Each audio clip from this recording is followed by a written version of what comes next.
Hi, everybody. It is showtime. And it is time for me to share one of the biggest blessings in my life. And I've known Dorothy Morgan since before I had seniors on Medicare who haven't claimed their spending. That was my phone. Oh, okay. All of a sudden we're discussing Medicare? I don't think so. I know. It's like I'm watching us.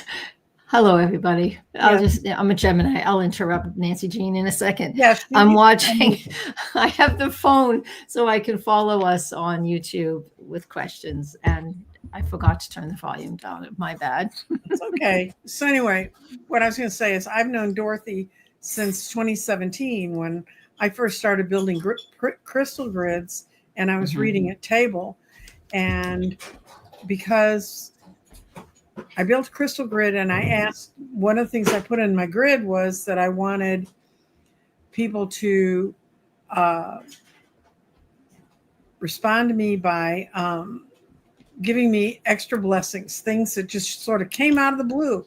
And the next day, out of the blue, came this email from this astrologer in New Hampshire saying she pulled my name out of a list of people who had responded to her show, and she would like to offer me a reading if I wanted it. And of course, you know, yes, I'm not one of those readers that doesn't want a reading. I'm like, yeah, read me. So we got together way back then, and I still have that grid, and I still have Dorothy, but a whole lot still here. a whole lot has changed in the in-betweens. And I'm really grateful for all of you who are following this series. As you know, I'm doing psychic profiles, and Dorothy was the first person I said, got to do Dorothy. We got to hear Dorothy's story.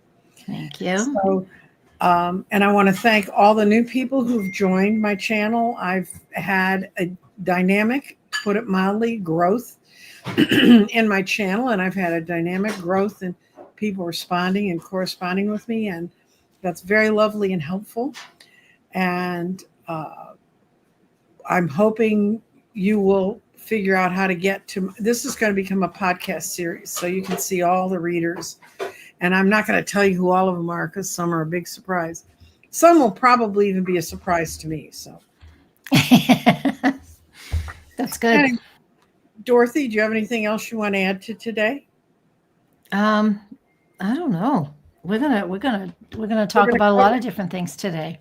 Okay, we're going. So you would ask, it's like, psychic, intuitive. What does that have to do with astrology? Oh, it's enormous. It has a lot, and we'll talk about it as we go. I did study astrology formally with a woman named Helen.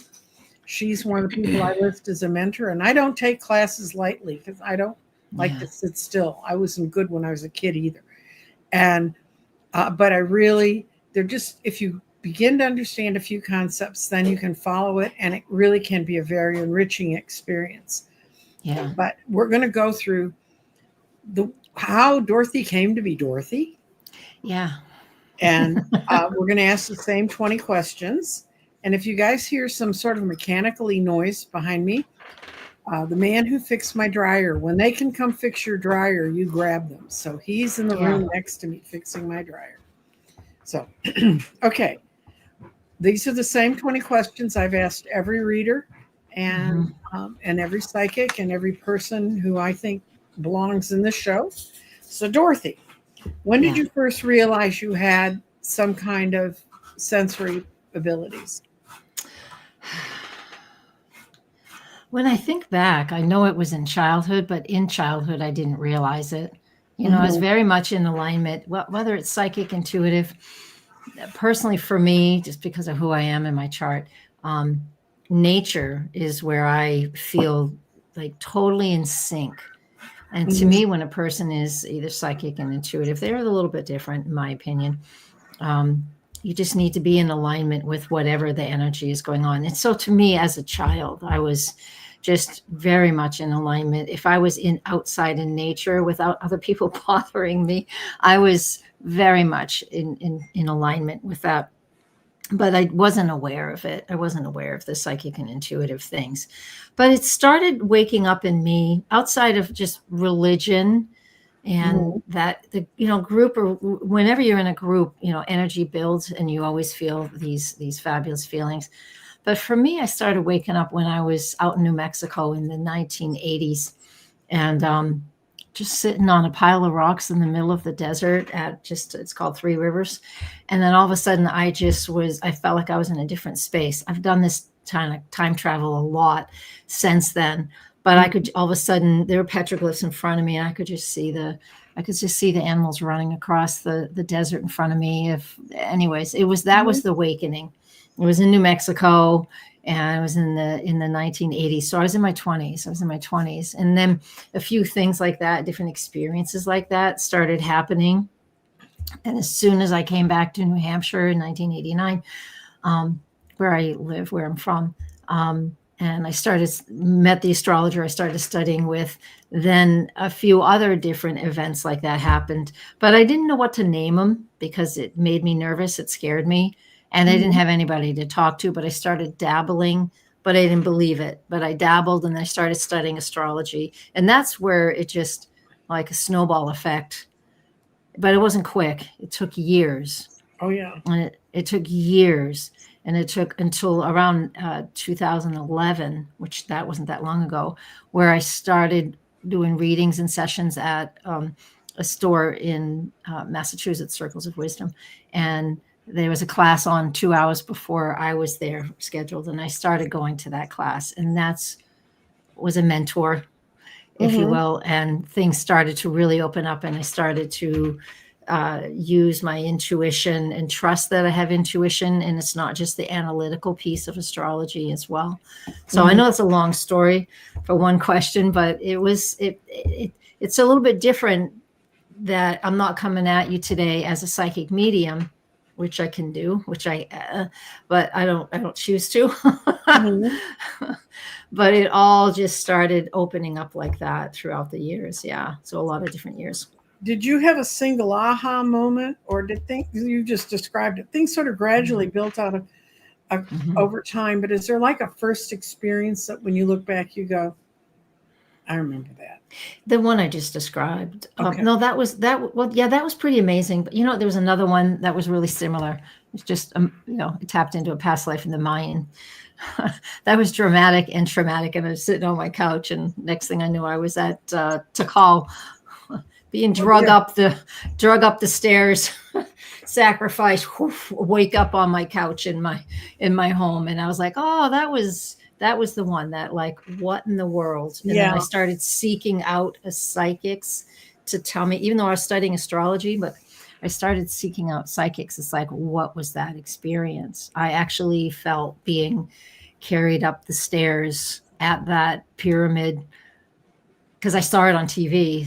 It was a TV show, and they were talking about that pyramid, and the camera was actually walking up, and I immediately was like, thrown back to a past life. And when the knife hit my chest, I woke up or came out of the whatever trance I was in. So then I started really researching things. So that was about 1990, 91. So yeah, I was in my 30s then.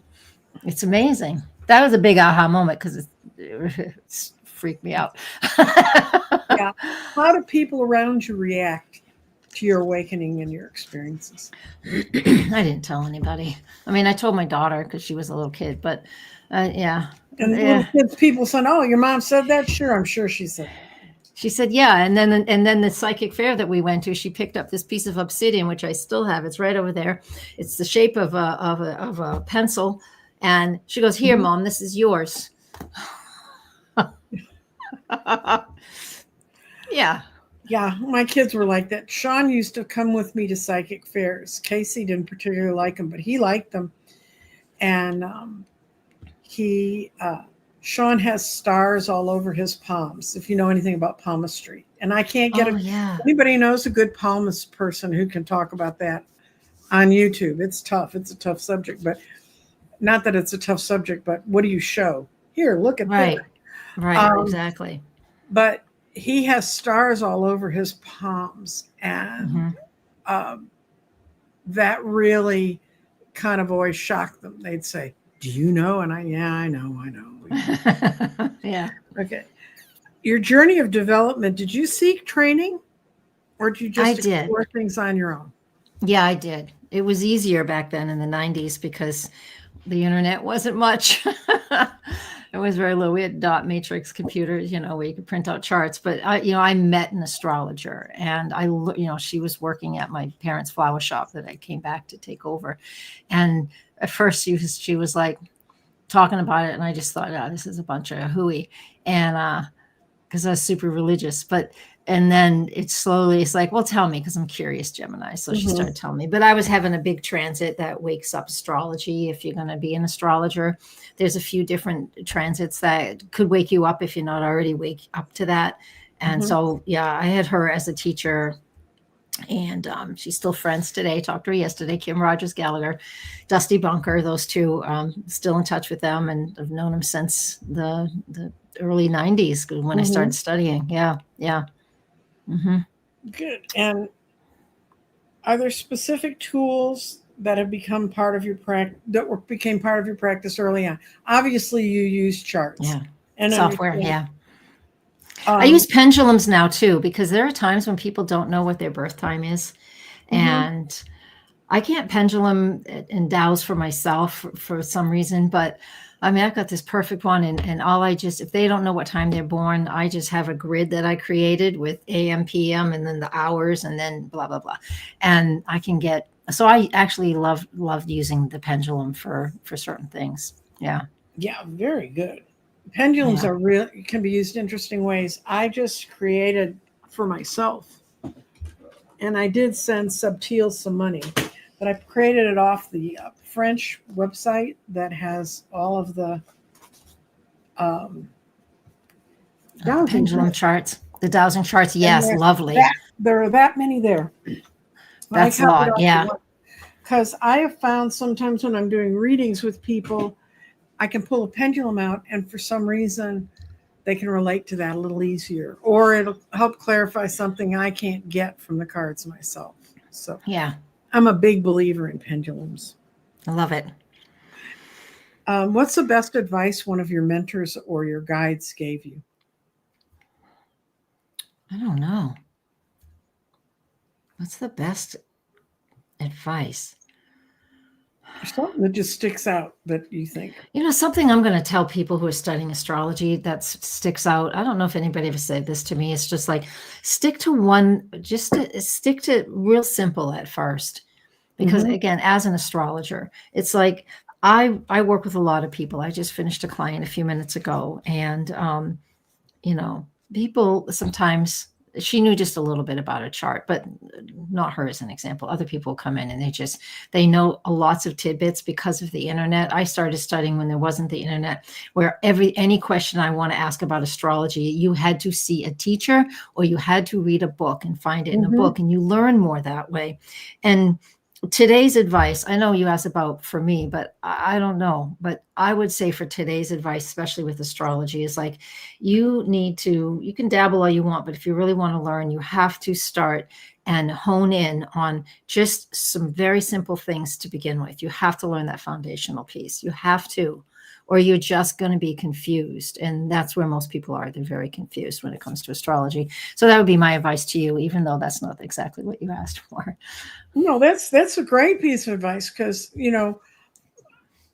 I tell people if they want to learn how to read cards, they need to find a way to define the cards for themselves and then just read cards. Well, that can be hard because, back in the day when I'd say, oh, I'm opening up my house after work. Anybody want to come home from work and we're going to sit around and read cards? They'd all follow me home because there wasn't 1,000 card readers on YouTube to watch. There was one in Oak Lawn in Dallas to come see. Yep. How do you tell the difference between a psychic impression and your imagination? The psychic impression is just immediate and absolutely certain. To me, imagination, if you will, is just dreaming. And to me, the psychic is just more certain, but you have to practice it. It takes practice to know the difference, honestly. But to me, I can tell just immediately. It's like, oh, that's exactly what that is. There's no question. It's just like saying, yep, this pencil is green. That's it. That's it for me, being psychic or getting a psychic hit. It's just the certainty of it. Yeah. Yeah, there is. It's somebody asked me one time, how did I sense the difference between what I think I might be seeing in the person in front of me and what's actually in the cards in front of me? And Yeah. I said, because when I look at the cards, it's like a novel you've already read and you're trying to reread it for someone. You're trying to Mhm. give them the details back. Yeah. It's not from inside me. I know it's not me. Right. Yeah. Okay. Are there moments that you've doubted yourself, and then how did you push through? All the time. This morning. Could be this morning. I don't know. I don't actually. I did. I did doubt myself on something I did this morning. Yeah, I do. I do. How do I push through it? It takes a little practice. At first, if you start doubting, especially in regards to our subject matters today, when you doubt if you're reading a card right, or if you're doing, you know, you just have to keep practicing and just build your confidence. And sometimes I think the only way that if I doubt myself, things come in, is because I'm trying to compare myself to others. And I still do that. And I shouldn't, and none of us should. We can look at other people as somebody to strive that, oh, I want to be as good as them. But it should stop right there. It shouldn't be, but I suck or whatever. Yeah. It's that. It's just, yeah, it just takes practice not to do that. And usually, especially, for the last lots of years, the only time it shows up mostly is when I'm comparing myself to others. Sometimes when I make a mistake, it's just like, oh, that sucked. We all That make was a boo-boo. mistakes. We all make mistakes. Yeah. Mhm. Yeah. How do you handle the skepticism from within yourself and from others? Within myself, exactly what I just said. Mhm. It just takes experience. I'm not skeptical about what I'm saying. I'm really confident. I used to be, but you just learn from practice and doing. And Mhm. that's why it's okay not to learn every card spread, or not to have a million different decks, Mhm. or to stay on your real basic astrology to begin with. Use the inner planets and practice them and learn them. That is where your own skepticism comes in. What other people are skeptic about, I've worked with that through family members and just friends, and that's their problem, not mine. It's just like, I don't care what they think anymore. I don't. If you don't believe it, that's fine. And, I don't share it with a lot of people.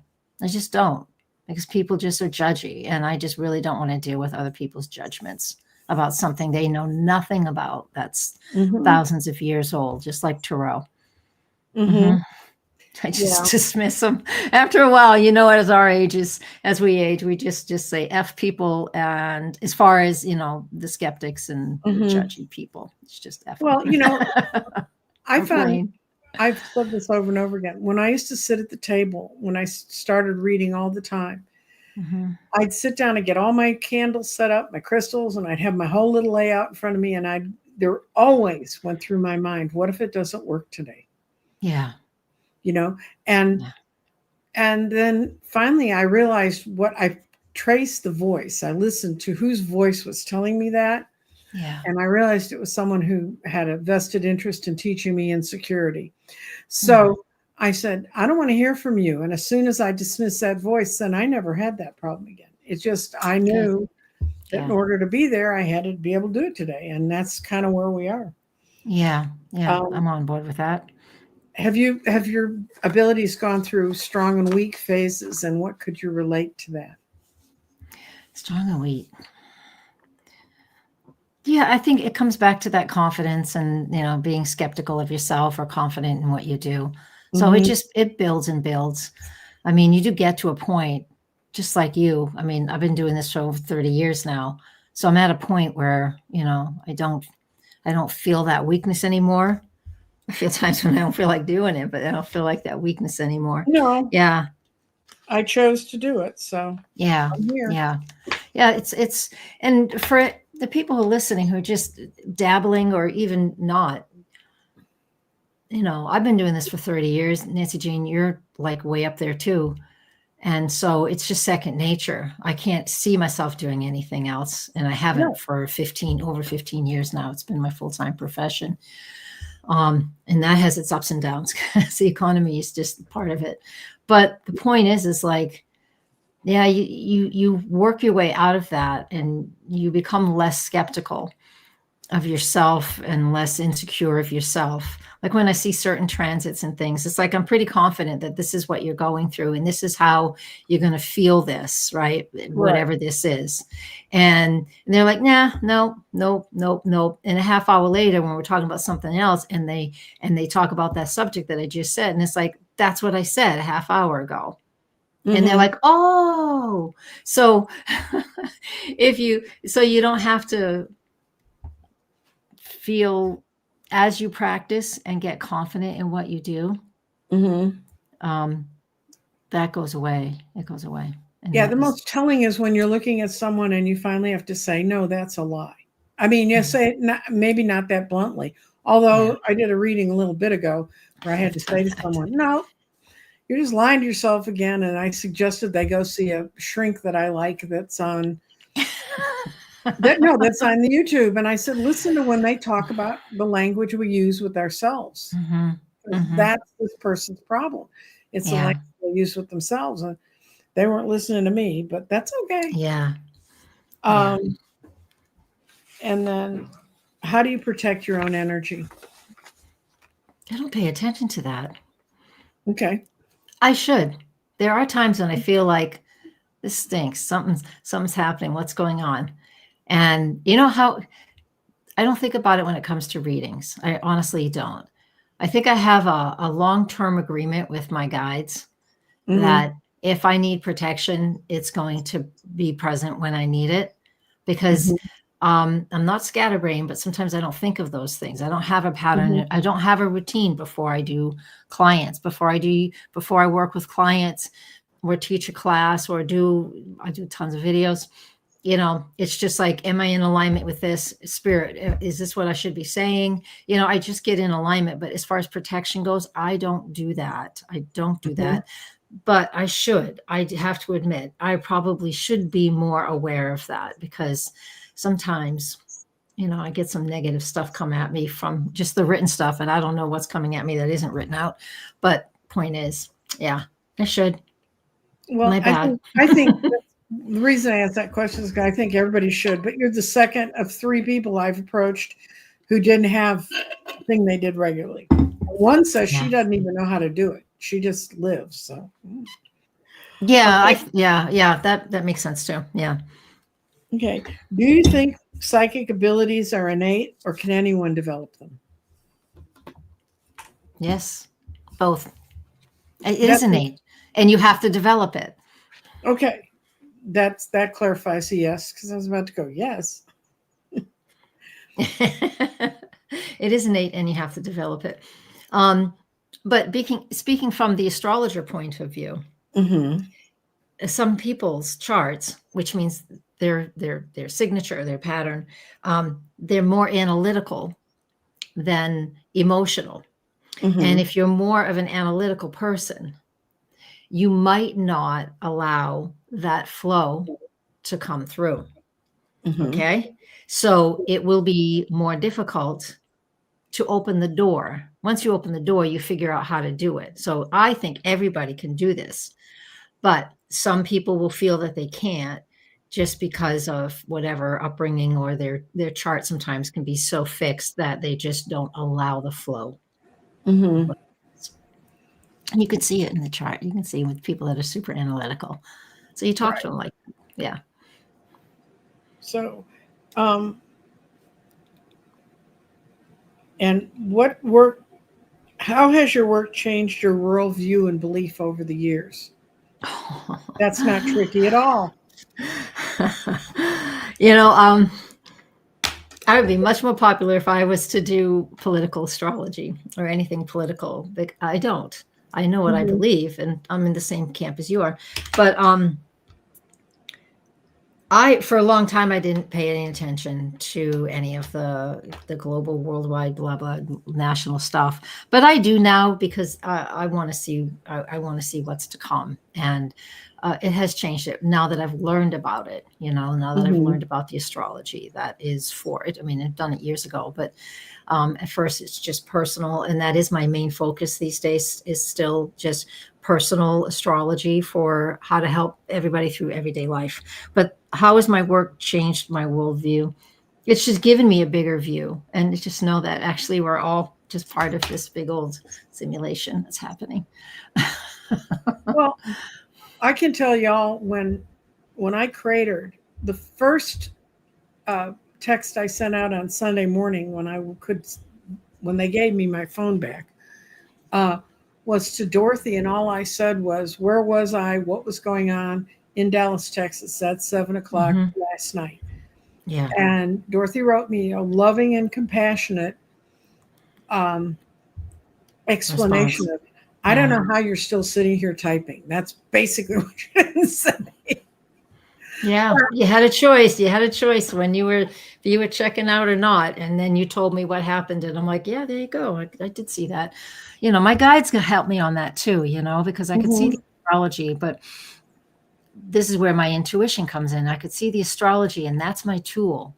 And mhm, over the decades that I've been doing this, that's my tool. That's absolutely it. But it's not just it, because as soon as sometimes like that situation, when you emailed me from the hospital, um, I pulled the chart up because I was like, oh, what's happening with Nancy Jean?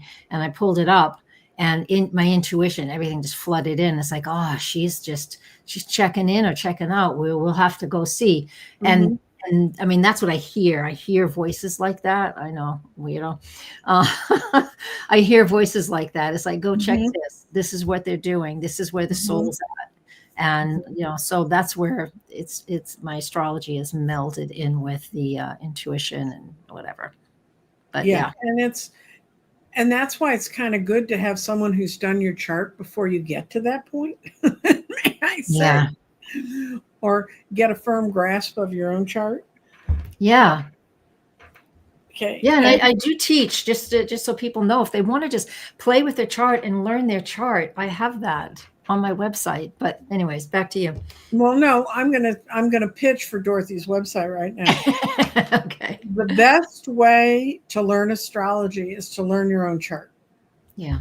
Don't be afraid of it. I mean, just put it out there, understand what the signs are. It's great if you have someone to take you along through that journey who has a Mhm. little more insight that's not just you covering for your own butt. Because, like Yeah. Dorothy and I were talking, I can't read a pendulum for myself. I can't. There's a lot Yeah. of things I can't do for myself, but I can go to other people, and I have other people that I do go to, and you are going to see some of them as you watch this series.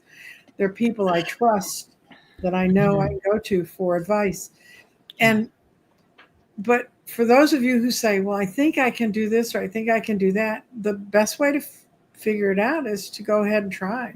Yeah. And a chart's a great place to try because all of you's on that chart. Mhm. All It's of it. there. All of it's Why there. am I here? And why am I here? And it doesn't have to be this major Purpose. purpose. Why we're here is to experience what we're experiencing as humans. It's Hmm. like it's to experience focusing on the details, or focusing on your family, or honestly the career, or how to learn how to be more cooperative with whatever's going on. There's just so many ways we can discuss this, but Hmm. it's doesn't have to necessarily be these big aha moments. It's about the it's about the human experience is why we're here. And Right. so sometimes it can be disappointing when people go, well, why am I here? And it's just like as ordinary as doing the dishes, and they're kind of disappointed, and it's like, yeah, but your soul is learning about this, and it's Hmm. experiences that, and you have these beautiful relationships with these people, and yeah, it goes on and on. Off Okay. track, but here we are. Um, what's one of the most powerful readings you personally have done? I don't know what that means. powerful.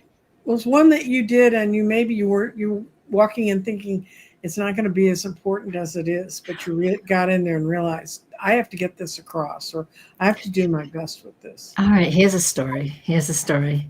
I was just a baby practicing astrologer, meaning I studied for 15 years before I started doing readings. Again, back in the day where you learned everything from a book, so the timeline was much longer. I was at a psychic fair. Mm-hmm. I'm not a psychic medium, never claimed to be. Mm-hmm. My chart says otherwise, never claimed to be. And so we were just doing 15-minute astrology things. It says I'm an astrologer, nothing else. This lady sat down, thought I was a medium. And I was like, I'm not a medium. And I go, but how can I help you? What can I do? And she just wanted to know if after people die, if they feel regret. And I'm like, what's that about? The next thing I know, I hear this whoosh. Mm-hmm. I got pushed out of the way. Her husband died. He was in my head, if you will. Mm-hmm. And I don't know what I said to her, but what I know is that he cheated on her. She found out about it after he died. He was really upset about it. He was sad about it. I don't know what I said for 15 minutes. The next thing I know, I was like, I started struggling. My consciousness started struggling, Mm-hmm. and he left. And she was just looking at me with big old eyes, and she's like, "Oh, you weren't a medium." It's like, I'm not. And so it was just a trans-channel thing. And then I finally asked her for her birthday, and when his birthday was the same as mine. And I was like, Jesus Christ. Well, that was easy for him to climb into. It was easy, not the same year, but the same day. Mm-hmm. So the 19 degrees of Gemini vibe is here and was there. And that was profound because she really wanted to know. Mm-hmm. And he told her. That was, to me, that's what stands up. I know I've had amazing readings with other people, but to me, as far as I'm concerned, because that made it, it was just wild. That's when I decided I wasn't going to be a medium. Yeah, nothing like having them take over. That was scary. But it happens. It still happens once in a while, but not too often. Okay. Yeah. Do you deliver, this is kind of, we deliver both kinds, but sensitive or complex messages, and how do you adapt that style per the client? Yeah, it depends on what our conversation is and how we've been talking and how open they are and how comfortable we feel with each other. If there's somebody I've known for a long time, like you, everything's on the table. I don't hold back from clients, but the way I deliver a message to a client, especially if I think it's going to be something challenging and I look at what's going on in their chart right now, you have to filter through what's happening in their life right now. Right. Because sometimes, if your cup is almost already full, I don't want to be the stranger that adds the thing that just tips them over the edge. You know what I'm saying? So I deliver messages. It really is circumstance, depending on the circumstance. And if there is something very difficult going on, I approach it from the solution. Right. I focus on it from the solution, not what the problem is. And then we slowly get through the weeds and to what the issue may be. But they have to confirm it before I even go too far with it. So this is the nuance of counseling people. You can't be a hammer just because you say, I want to speak the truth. That's fine, but you can't be a hammer because, like I just said, somebody could just be like teetering on the edge, and you don't want to be the person that puts them over there. So that's where, being not authentic, because that's authentic, but being, what's the word? Sensitive to what's their surroundings. Sensitive to what other people are doing, I'll come up with the word in a few minutes, but it's really important not to just hit people upside the head with something if they're not ready for it, because you're trying to be, I've seen this in other people. It's like, I'm just going to tell them the way it is no matter what. And it's like, you have to have a little more of understanding and compassion for where people are. You're not lying. You just don't have to deliver the truth that's so blunt. Like I said, you can come at it through the solution. Well, that takes practice. I was at a psychic fair, and this young, really beautiful young woman in her early 30s sat down at my table, and she said, everybody says you're really a good reader. And so I really wanted to come over and be read by you. I'm like, well, that's lovely. Let's start off on the right foot. And she said, I said, we're going to go. I always start out with what's going on around you for the next 3 months. And then we grew from there. Yeah. And she said, no, I want you to tell me who is the next man who's coming into my life. I can't stand those questions. Yeah. I'll be honest with you. Yeah, well, every reader will tell you that's not. And I said, well, let me read who you are so then I can figure out if we're seeing the right person. Trust me, that's the most sensitive thing I said in this entire reading. I laid out her cards and I told her that the next person that was going to come in her life that was going to save her was her. She had to go look in the mirror. I had a shrink one time tell me that the masks of comedy and tragedy were created from the real human face. And he said he's had clients in front of him fall apart and their face goes into the complete tragic mask. Right. From the lovely. And her face so crumpled in. And I mean, this beautiful woman became almost troll looking. And she said, don't lie to me. That's not right. Tell me what his name is. What does he look like? And where is he? And my God. So I said, well, let me ask the question one more time and see if maybe I got the wrong answer. Yeah. And at this point, every other reader I know told me that was in that room said they would have folded it up and told her what she wanted to hear. And I said, I couldn't. If you saw the face I was looking at. It's not ethical to do that. It's not ethical. That's the word I was thinking of. There's ethics here. I just told her, I said, go home and look in the mirror. That is the person who's going to save you. And she stood up, and this is in a ballroom full of little card tables with readers at it. And she screams at me, you're an effing liar. You don't have any ability at all. And I said, please take your money back if you think I'm wrong, and leave. And she stormed off. And needless to say, this is not a great draw to your table. No, but most people would realize that somebody's just being a drama person. Well, yeah. Well, no, yeah, trust me. So anyway, this other lovely young woman came up, and it ends up, she is the woman who brought her to the psychic fair in hope that someone would tell her the truth. I got the whole backstory. She went to New York thinking she was going to make it in New York City. She met a wealthy man. He'd taken care of her for 18 years. And he gave her some money to buy her out and told her to get out. And she had done nothing for those 18 years but stand around and look good in the clothes he was buying. Anyway, she didn't tell her friend what had happened. The woman she moved in with had taken her in just to help her get resettled. Yeah, get her on her feet again. And I said, well, let me read your cards. And so I read her, and I looked at her and I said, is your husband in your home? And she said, yes. And so I described the room, and I don't remote view much, but I did this time. And she said, yeah, that's the room she's in. I said, in the middle drawer, in the chest of drawers, he needs to dig past the clothes she's put in there, but there's a gun. Oh, shit.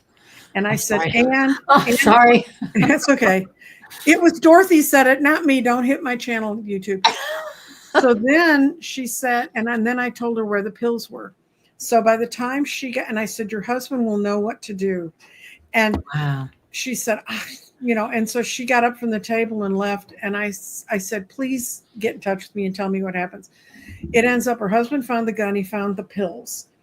And he called a friend of his who's a lawyer and said, what do? We have this woman in our house that's a threat. And the lawyer told him how to call the police and how to arrange to have her put on, I think at the time in the law of Texas, and it was like 4-day hold. They could hold her for 4 days based on that. Yeah. So that'll give you time to find her family and figure out what you're going to do. Anyway, it ends well, guys. She did get put in the hospital. She ended up being in the hospital for several months. Her family found her a good place that's in Dallas where they worked with her. And by the time she got out, she had a job. She was on her way up. And the woman called me. Oh, she needed a leg up. That's nice. Right. And she said, every other reader had told her what she wanted to hear. Yeah. But she said, you're the only person who told her what she needed to hear. And she said, and then thank God you told me what I needed to hear. Yeah. And I've never felt that she didn't turn into a productive human being. May I say that woman never came back to me for another reading, but the truth is hard, but you did it, and you were good with that. You were no, I think you're the same Yeah. kind of reader. If it comes down to it, Yeah. we got to tell you what our guides will tell us what you can handle and then help us with it. Yeah. Yeah, for real. What advice do you give someone who's just starting to explore their gifts? Yeah, like I've said earlier, this one step at a time. You can dabble in all the fun things, but if you really want to learn, you want to just bring it all back to learn one thing at a time. Honestly, learn one technique, one spread, one deck. Learn the absolute foundation of astrology. Like if you think you're reading transits and getting transit readings, but you can't tell me what are the 4 cardinal signs, you missed a lot. So as far as the astrology goes, please, please, please get yourself some beginner foundational stuff. You have that on your I do. On your website. Dorothy has a class you can sign up for. It's self-paced. Yes. That's a class I need, the one that's... You get everything. It's just me in videos talking about the different things. There's like 5 videos and there's workbook and you have access to it as long as you want. And so that's on the website. And that's good because you'll think you know it and then you'll get a year in and you'll go, oh, I don't think I remembered that right. Yeah. I started creating other classes, but I kind of got waylaid because I'm doing so much on YouTube. What do you wish you'd known earlier when you first started? Gosh, I should have known earlier. I don't know. I don't know. I'm going to write that one down. Think on it.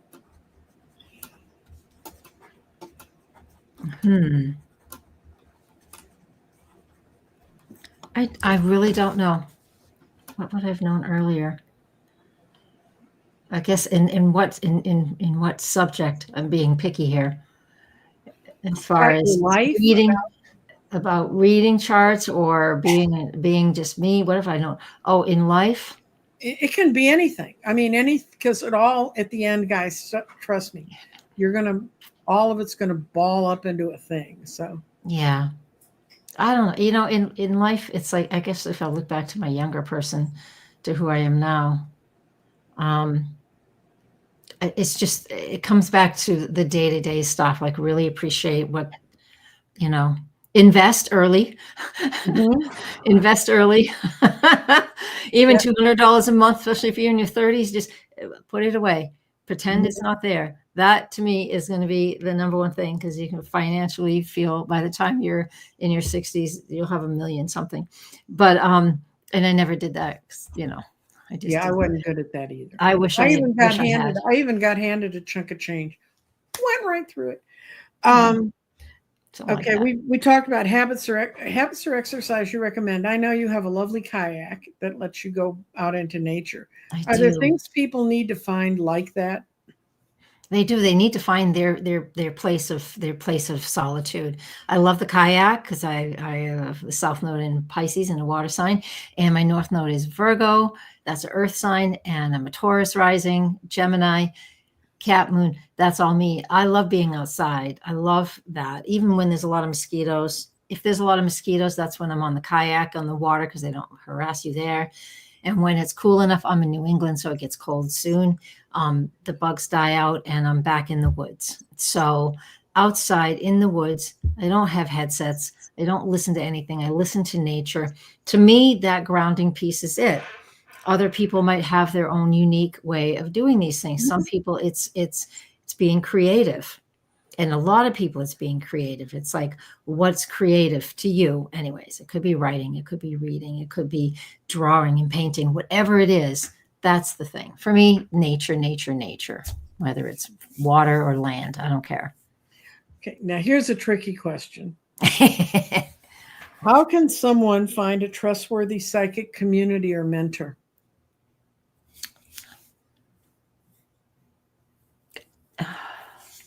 Like here, I mean, this is the way you find it. Whatever your focus is, there are astrology Facebook groups. Those are kind of old fashioned now, but you just get on the web and you're just gonna start. You'll find them, and whatever your social media favorite thing is, you can find them. And even here on YouTube, you can find that too. I think it's just like finding you, Nancy Jean, and just finding the people that you talk to, that you recommend, and this is just the way you're doing it. So you're actually doing it. That's how I would do it. You're going to see a whole lot of people, and if somebody warms your heart, that kind You're of going to you will resonate with people. You will resonate with people that you have something in common with, whether you even know what that is or not. That's how we come together as soul groups, and we're in lots of different soul groups, but that's just how we come together. It's kind of like just anyways, groups that are kind of overlaying, if you will. And it's like that. Okay. And this is the last question. What's the biggest lesson you've learned on your psychic journey? Now, that's a tiny little question. It is a tiny question. It's to be present, be kind, be compassionate, be understanding, be nice. There's nothing wrong with being nice, but present is the big one, like paying attention to your current life circumstances.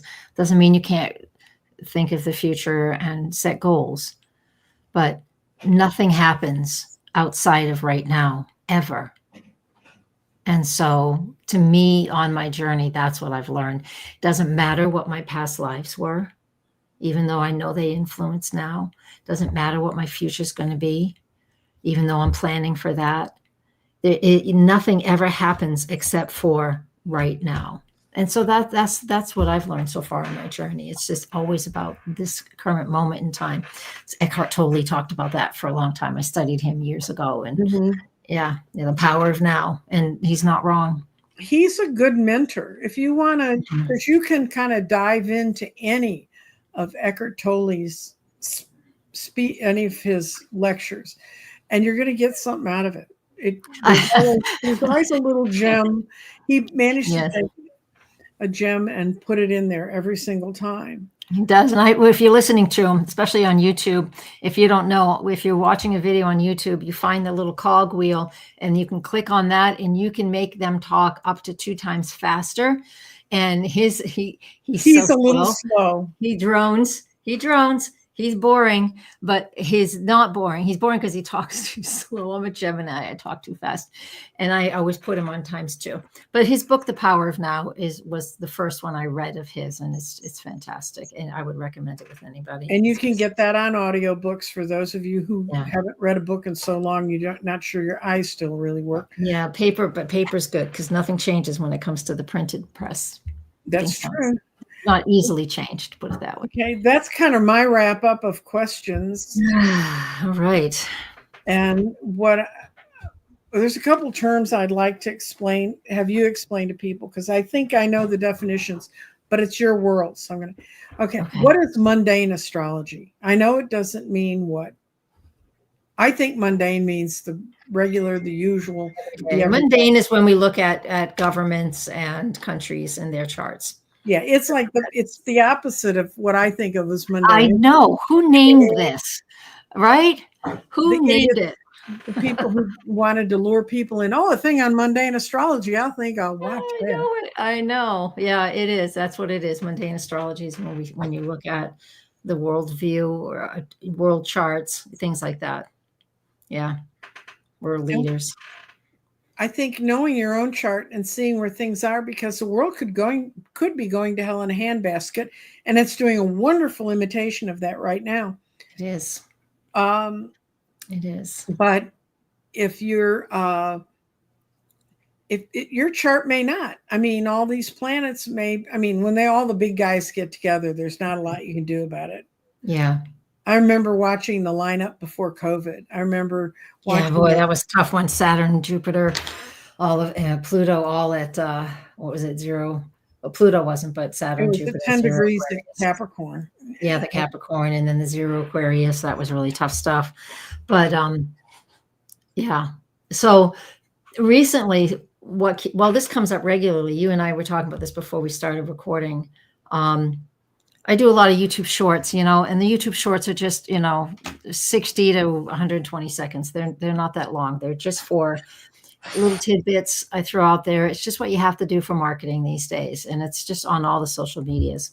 But the other day we were having a transit with the moon in Taurus, and when the moon is in the sign of Taurus, it's exalted. It means it loves that sign, and the overall influence of the moon in Taurus for everybody can be that we're focusing on what we love, what we value, the things that we just like, good food, good company. It's just a lovely place for the moon, very earthy, very grounded, nice, not hyperbolic at all. Well, somebody wrote on the video, it's like, I am not experiencing this whatsoever. I have somebody who is mentally ill and they're just off the rails today. What is it? Is it that, or is it Neptune? It's just like, I don't know what's going on with Neptune for her. But my response was, and this has started a new series, and I just launched the first one yesterday. Right. I'm going to be doing it once a week with people asking questions like that. I might refer to transits that are happening that week, but this one's 7 minutes. I'm trying to shoot for 3 to 4 minutes, but I just explain it. It's just like that the lunar effect that's going on in this short video. It got outweighed for this person. It is outweighed by what that moon aspect is going on. There was something else happening in this lady's chart, as well as the person she's referring to, that is creating nothing even remotely close to what the moon in Taurus is. The moon in Taurus is quick and fast, lovely as it is. Mm-hmm. But if you have an outer planet doing something really strong, if you got a Saturn moon thing going on or whatever, you are not feeling this good stuff, It's just like having, as far as the weather goes, like in Dallas, it could be, 110 and you're dying. But here in New Hampshire, same day, it's at 75 and it's perfect outside. We're all experiencing it depending on what our own life experience is like. And so I'm doing a little series on that. Maybe not a little. I'd like it to go for as long as it goes. People ask questions like that, and I can... If you're curious about it, if you go in the description that's attached to my StreamYard that's going out with this, I put a link for that, for Dorothy's show, because I saw it this morning and I thought, this is perfect. I've come up with a way to try to link together how I learn and trying to bring that to people. And Dorothy's really bringing what she does best as far as explaining stuff. I mean, she does brilliant charts, and she can go for the long term, the short term, and the critical term, whatever, wherever you are. Yeah, whatever, right? Right. Yeah. But this series it helps give you perspective. Yeah. And my perspective is, if right now I don't get the one questions anymore. Is he the one? Is she the one? I don't. Me either. No, I haven't since I stopped doing psychic fairs, actually. Thank God COVID hit, because people decided maybe me breathing on my own is enough. But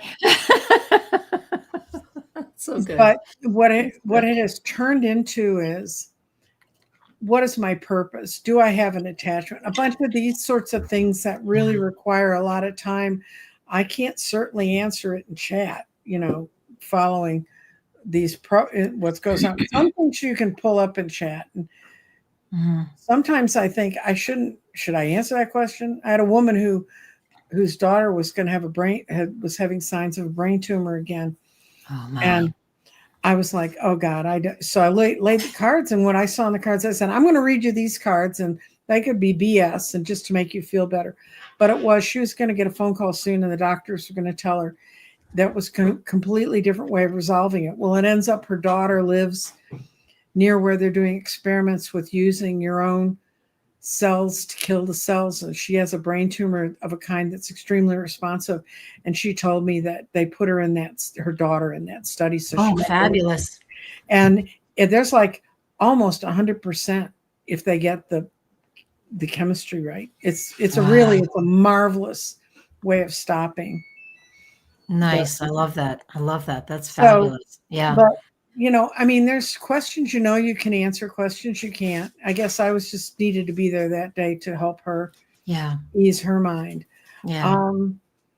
I want to answer this one, and you don't have to participate. Dorothy, if you don't want to. Okay. Good afternoon, ladies. My question is, I went into our bedroom to turn our ceiling fan on. I felt like I ran into someone whose space did I get into? Thank both of you. Oh, wow. That's What- happened. I've Huh? had experiences like that. I usually know who it is. If you're walking through somebody's space, if you're walking through somebody, if their energy is there, you are going to know who that is. I've done that a few times in my life. What I sense it was an older male who's come to protect you. Yeah. You're going through something, and you sort of thought, what would he do? It's like an uncle or a father or Yeah. the next generation up. And I don't sense these guys much. I don't do much medium work either. Yeah. And he wanted you to know he was there. What do you sense, Dorothy? If you sense anything, that's kind of not a fair question because. Yeah. Well, no, I told you what I sent. When I feel that, it just, oh, what do I sense for that person? Yeah. I mean, somebody who would know the space for real. I mean, if didn't mean somebody had to pass away there, but somebody who actually knew the space there has returned. I think we return to those spaces sometimes. Oh, okay. Y'all who came in late, the shadow that just moved behind me is not a shadow. That is the repairman who just fixed my dryer. And he did it so quietly, you didn't even know he was there. But that's a shadow that moved behind me. Yeah, that's good. Yeah. And so, yeah, when it comes to the YouTube shorts and when I talk about those things, they're just really quick and fast, to the point. No, you can't linger on any of it. I do have membership platform where you can tier 3 and 4 on Patreon, or just the second tier here on YouTube, where I do the weekly forecast, and they usually take about a half an hour to do whatever's coming up for the next week. And I explain a little more about, I talk about what the energy is, but I also do a lot of teaching in those videos. So if you're somebody who loves the astrology and has a book like this is next year's Llewellyn calendar, and it shows you the lists of all the aspects that are happening for a certain day. This is where I get that information from, because it just tells me without me having to do the math, what's going on a certain day. And I talk about those, and you can learn to read it, to read transits, or learn how I do it by just joining it. It's just, they do have monthly fees, but it's not much. Yeah. It's my living. So, it's my knowledge and living, and I will help you with that. And you should consider that.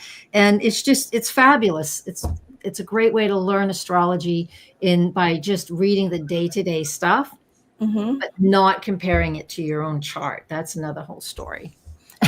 Those are two different things. That gets back to reading your own chart. Yes. And then going back to reading your own chart, that's something that's pretty static. I mean, there are ways to make it move, but, learning your natal chart, the date, time, and place you were born, is just important.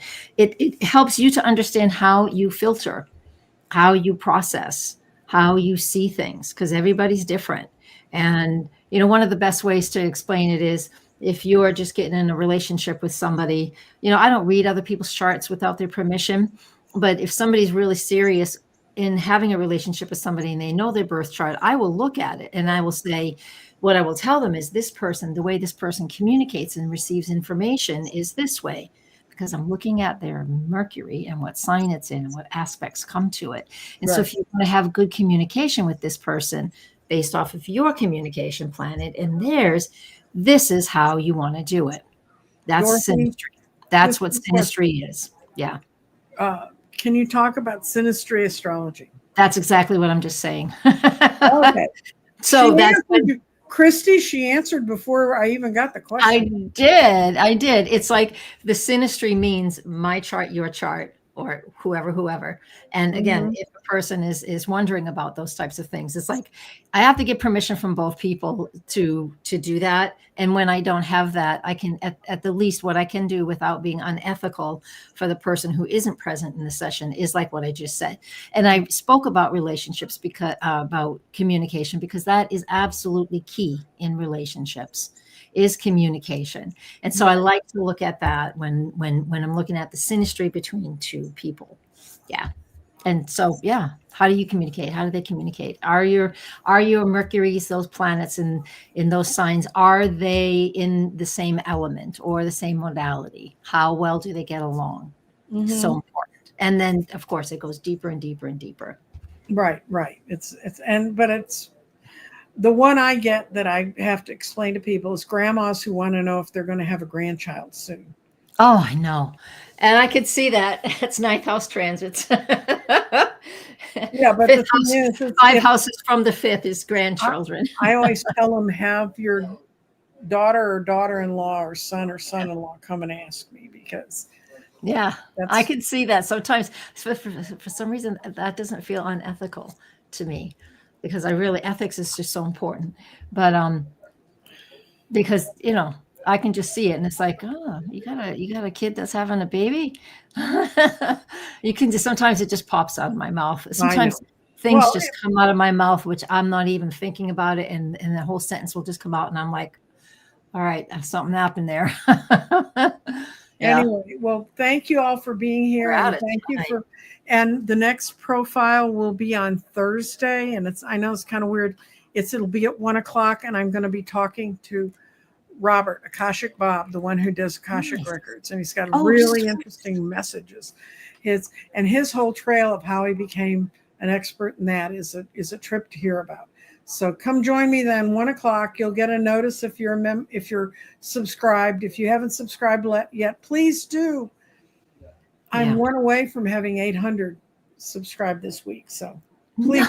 Nice. Good for you. That's fabulous. So take care. Bye.